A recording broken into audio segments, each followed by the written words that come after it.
Assalamualaikum warahmatullahi wabarakatuh. Pada pertemuan sebelumnya, kita telah mempelajari tentang keanekaragaman hayati. Nah, karena keanekaragaman hayati itu sangat tinggi, maka untuk memudahkan kita mengenal suatu makhluk hidup, maka makhluk hidup itu harus diklasifikasikan. Pada pembelajaran kali ini, kita akan mempelajari tentang klasifikasi pada makhluk hidup. Tujuan pembelajaran kita adalah, kita mulai ya. Untuk memudahkan mengenal makhluk hidup yang beraneka ragam, makhluk hidup dikelompokkan atau diklasifikasikan ke dalam takson-takson tertentu. Urutan tingkatan takson dalam klasifikasi dari yang tertinggi hingga yang terendah adalah, yang pertama adalah kingdom. Di bawah kingdom ada divisio atau filum, di mana divisio ini adalah nama takson untuk tumbuhan, sedangkan filum adalah nama takson untuk hewan. Di bawah divisio atau filum ada klasis atau kelas. Kemudian di bawah kelas atau klasis terdapat ordo, di bawah ordo terdapat familia, dan di bawah familia terdapat genus, dan di bawah genus terdapat spesies. Dalam urutan tingkatan takson ini, semakin ke bawah, anggotanya semakin sedikit, namun persamaan cirinya semakin banyak. Contoh, antar manusia memiliki persamaan ciri yang sangat banyak, namun anggotanya hanya manusia saja. Sedangkan semakin ke atas, anggotanya semakin banyak, namun persamaan cirinya semakin sedikit. Contohnya, manusia dengan udang dan buaya merupakan organisme satu kingdom. Namun, persamaan ciri antar ketiga organisme ini sangat sedikit. Sekarang, perhatikanlah contoh klasifikasi manusia berikut. Dalam klasifikasi, manusia termasuk dalam kingdom Animalia, yang anggotanya adalah semua hewan, baik udang, ikan, buaya, kucing, orang utan, ubur-ubur, bintang laut, simpanse, dan manusia purba. Selanjutnya, pada takson filum, manusia termasuk dalam filum Chordata, yaitu hewan yang dalam perkembangannya memiliki notochord atau chorda dorsalis.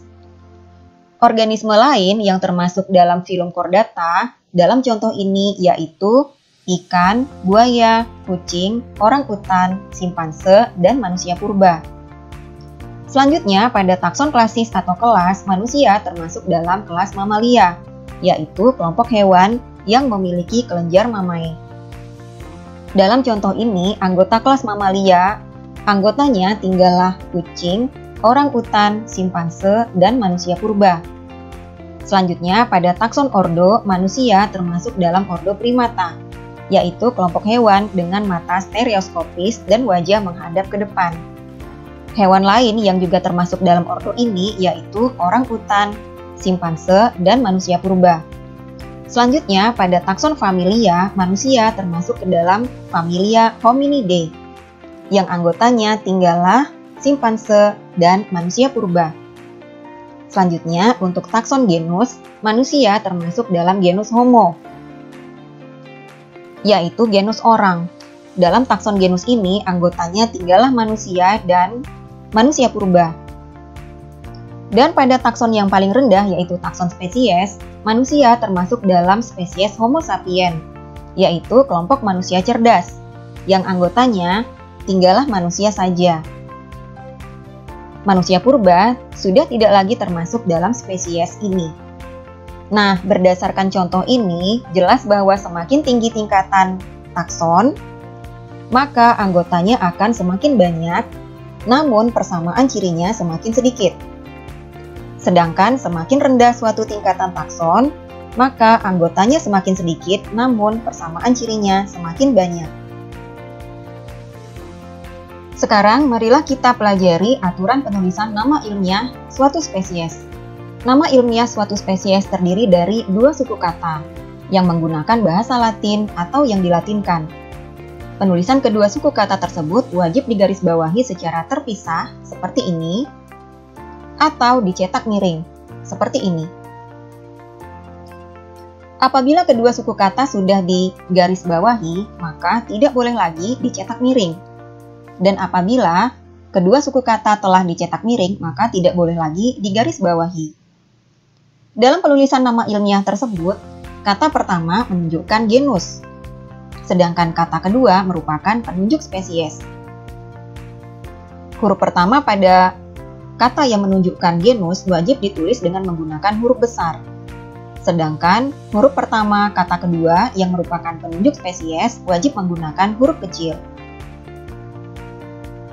Dapat Anda lihat bahwa berdasarkan nama spesiesnya, baik cacing pita pada sapi maupun cacing pita pada babi, keduanya berasal dari genus yang sama, yaitu genus Taenia. Namun keduanya berbeda spesies. Organisme satu spesies memiliki nama ilmiah spesies yang sama. Misalnya, padi ciherang memiliki nama spesies Oryza sativa. Dan padi cisadane juga memiliki nama spesies Oryza sativa. Dengan demikian, kedua macam padi ini tergolong organisme satu spesies. Perbedaan mereka berdua ini hanya sebatas perbedaan varietas saja. Namun, keduanya dapat saling kawin dan menghasilkan keturunan yang fertil. Ada kalanya, suatu nama spesies memiliki penunjuk jenis yang sama. Misalnya, kunyit memiliki nama spesies Curcuma domestica, dan kucing rumah memiliki nama spesies Felis domestica. Meskipun kedua spesies ini memiliki nama penunjuk jenis yang sama, namun karena genusnya berbeda, maka kedua organisme ini merupakan organisme yang berbeda spesies. Kesimpulannya, suatu organisme merupakan satu spesies apabila nama genus dan nama penunjuk spesies atau penunjuk jenisnya adalah sama. Dan jangan lupa bahwa organisme yang tergolong satu spesies adalah organisme yang dapat saling kawin dan menghasilkan keturunan yang fertil. Sekarang kita coba latihan ya. Yang pertama, sebutkanlah secara berurutan tingkatan takson dalam klasifikasi dari takson terendah hingga takson tertinggi. Yang kedua, dalam klasifikasi, manakah takson yang anggotanya paling banyak dan takson manakah yang persamaan cirinya paling banyak. Yang ketiga, perhatikanlah beberapa organisme berikut. Yang pertama, Triticum sativum, yang kedua, Pisum sativum, yang ketiga, Capsicum annum, yang keempat, Capsicum frutescens. Nah, dari keempat organisme tersebut, organisme manakah yang memiliki hubungan kekerabatan paling dekat? Nah, demikianlah pembelajaran kita tentang klasifikasi pada makhluk hidup. Jangan lupa untuk mengerjakan soal latihan ya. Sampai jumpa pada pembelajaran selanjutnya. Saya akhiri. Wassalamualaikum warahmatullahi wabarakatuh.